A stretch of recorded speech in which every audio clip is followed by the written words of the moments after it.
last left off, I was going to run for president. Well, I've got to think that through, but I'll be thinking about it kind of hard. I don't know if I want to start right now.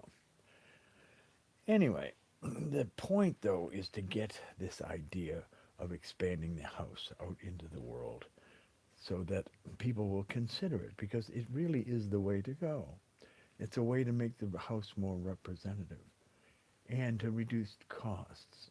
Now, I failed to mention in the last podcast that we currently have, well, I didn't fail to mention this, that we currently have 14,000 people running the Congress between the representatives and the staffs, and that if we had 11,000 representatives that were doing their own work, and of course we'd have some legislative assistants and some people to help out with research and things like that. You need people for those things.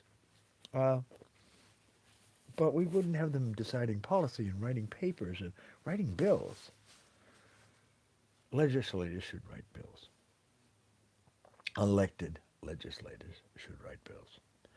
So we expand the size of the House to 11,000, and we don't pay them a whole lot of money. We make it more of a part-time job than it is right now, this full-time getting elected job.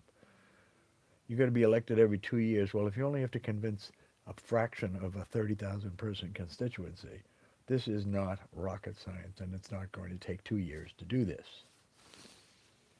Now, they spend about $78 million a year to run the Congress now between the salaries of the staffs. This is just salaries. Salaries of the staffs and salaries of the representatives. So if you took that 78 million and divided it by 11,000, you end up with about $7,000 a year to pay these representatives. Now, yeah, you're going to need a little bit more to make some incentive for them to be members of, hey, what's going on? What's going? This is the 98-year-old man, the podcast. So, yeah, they'd have to do their own work. We wouldn't pay them quite as much. They'd still get the fancy health care and all the things that they get as members of Congress, plus the prestige of being a member of Congress and writing legislation and the ability to propose bills and all of these things. But it would be much closer to the citizenry. So, and we in New Hampshire, we only pay our representatives $100 a year. $100 a year to go to do their, the same thing, 2-year term. So uh, this is not something that hasn't ever been tried anywhere. The state of New Hampshire runs this way with the practically citizen legislature. People say, oh, well, only rich people can afford to have it. Well, no, not rich people, but people who have succeeded. Yeah. I mean, do you want dummies running for office? Do you want professional politicians? That's the other thing. It's the whole professional politician thing is much more difficult here in New Hampshire. There's less of an expectation for professional politicians. So I'd like to pass that along to the United States Congress. So it's not going to be $7,000 a year, but whatever it is, it's going to be a fraction of what the 174,000 we're paying them now for the job of getting elected. It's not. We're not even paying them to do legislation. The staff is doing that. It's insane. That's why we're in the mess that we're in. It's because there's been all these people writing bills. The tax code. They talk about, oh, this one doesn't pay taxes. They're following the loopholes that they passed, and they're saying, why don't they pay taxes? Because you put in this tax credit last year, you put in this exemption last year, and the tax credit, the tax code is slowly crawling to the size of the table. It keeps getting bigger all the time. It doesn't get smaller. And it's not a tax code. It's a tax avoidance code.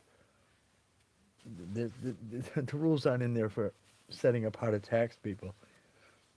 Those could probably fit in a book this big, All the exemptions, that's all the big time books, and that's what the tax lawyers are for and the tax accountants.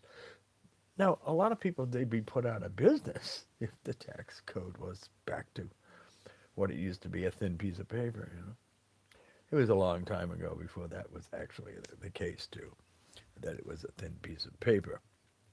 It hasn't been that way for many, many years.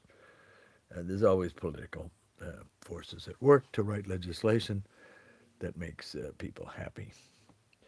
So, but the idea is let's not go crazy about setting up a expectation of a big salary at this job, and that the job is to do the people's work, and that people's work is done by people elected by the people, not by somebody you appointed, your cousin, nephew, somebody else's nephew, or they went to the same school, or whatever the heck it is that gets you to get a staff job in Congress. Uh, you're not elected. You're chosen from the chosen few. And no, that's not the way we should be running this thing. And that's the way the 98-year-old man feels about this. Now, I've been considering this whole podcast thing, and I've been trying to keep them to 15 minutes. And I've been thinking, you know what? It's probably better to even be shorter than 15 minutes. That to go less than 10 is good, too. Just to keep the interest up and to make the episodes move along better.